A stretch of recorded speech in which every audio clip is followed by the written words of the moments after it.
Thank you for the invitation extended to me to be here. I had suggested my topic to be U.S. foreign policy, perspective from a small remote country called East Timor.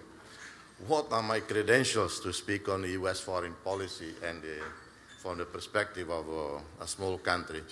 Well, for those of you who don't know, I lived in New York for 15 years in the 70s and 80s, except for 1 year in Washington, D.C., traveled to most states in this country, except Alaska, which I regret. I would have met the current candidate vice president at the moment, who has seen everybody at the UN but has not seen me.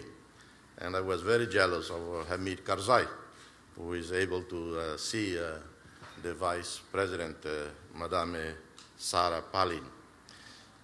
And with one stop in Oxford University in 86, 87, I mostly spent 15 years in this country. Know most of U.S., many, I would say not most, many U.S. congressmen, senators. Some I saw them growing up, like Patrick Kennedy and his father and many, many others. So I happen to know a bit of this country from bad experience and the positive. The bad experience was that in 1975, U.S., in the midst of the Cold War, immediately after the Vietnam War, obsessed with security and the falling dominoes in Southeast Asia, supported every conceivable dictatorship in the world. As you all know, I don't need to go through history. Timor-Leste became a victim of the Cold War. By coincidence, irony, December 6, 1975, the then President Gerald Ford, Secretary of State Henry Kissinger were in Indonesia. December 7, Pearl Harbor Day, Indonesia invaded Timor-Leste. Just 12 hours after the visit of President Ford and Secretary of State Kissinger to Indonesia. The following years, successive U.S. administration, including Jimmy Carter, simply allowed, authorized, increased weapon sales to Indonesia. In September 2003, I had one of my most heartbreaking experiences. I went to a remote mountain village in my country with an exceptional panoramic view in top of the mountains, where a sister of mine had been buried, to exhume her body. She was one of the lucky ones, because when she was called, she was killed, there were witnesses, and they buried her and kept watch on her grave because they knew she was my sister for the following 24 years. I went to that village with my relatives, hundreds of people lining up on the road to give us souvenirs, little money from their pocket. That's our tradition, to exhume her body. As I stood there, I thought of the power of the U.S., how U.S. destructive power can reach even such a remote, beautiful village, and innocent people were killed. How was she killed? By two U.S.-supplied Bronco aircraft supplied to Indonesia by the Jimmy Carter administration in 1977. Within 2 weeks of the arrival of those aircraft, my sister was killed by that. These are the bad experiences going on for many years and experienced by many other nations. Indochina, more than 1 million people killed, more bombs fell on Vietnam, Cambodia, Laos during the years of the war than the bombs that fell on Europe during the entire World War II in Europe. You go to Latin America, and as I did in 97, 98, I was shocked not to find a single person in my many meetings in Guatemala and elsewhere where people would say anything sympathetic about the United States. Well, in 99, it was the U.S.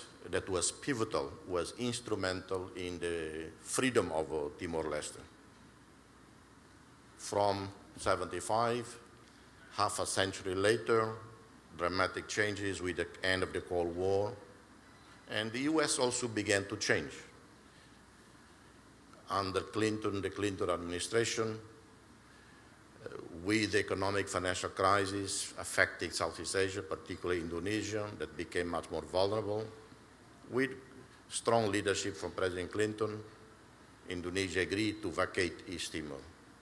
I returned December 1st, 1999, 24 years later, after my first exile, after I left the country. I left because the leadership at the time collectively told me to leave in order to lobby the United Nations system. I know the corridors of the UN like no one, and, or I know Manhattan like few, or United States like few. I know the good and the bad sides and what this country can do for the good of the world. I wrote a chapter in a book. Frankly, I don't even remember the title of the book. It was published in Singapore, hardcover, and distributed around the world in universities. And the title was something along these lines. Can the US lead? And I suggested how it can lead in the 21st century.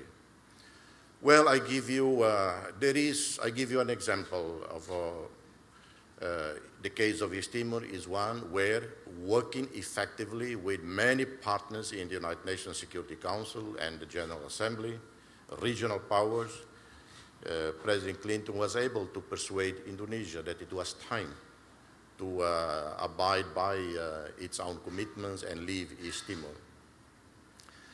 But I was in Cuba recently on a visit to Cuba as president of my country. I did an official visit there. I met with Raul Castro. I told him after the meeting, when I see my American friends, I will tell them that he talks as much as his brother Fidel, because the whole time he talked, I think, 90% of the time. And if Americans think that he is going to die as well, die out, well, they have to wait at least 10, 20 years, because the man is incredible energy. Then I saw Fidel. I insist I had to see him. We spent, and Fidel, as usual, talked most of the time. I did very, very little talk. Maybe I guess I talked 2 minutes. He talked for the 2 hours that we had the meeting. So very alert, physically robust, in spite of the problem he had. I left 1 day before the Cyclone Ike. I was supposed to leave on that day of the cyclone. I anticipated my departure because I didn't want to be a burden to the Cubans, with my presence as they handled the cyclone. But being in Cuba, seeing what I saw in the previous visit as well, and again this time, I have in my speech on Thursday to the U.S. General Assembly, the only foreign policy issue I touch upon basically is the U.S. embargo on Cuba. Outdated, outmoded, it could be explained in the context of the Cold War in the 50s and 60s, in the context of some imprudent actions taken by the Cubans with the then Soviet leadership that further antagonized the U.S., but the U.S. also set to antagonize the new Cuban regime at the time because of economic and properties in Cuba. 40 years of sanctions on an impoverished country. I have to say it is abominable, it is immoral. And that comes from someone who admires this country. And often I have defended US policies in forums where not too many people there to defend, like in Berlin or in France and in Asia, or in conversation with diverse friends from around the world.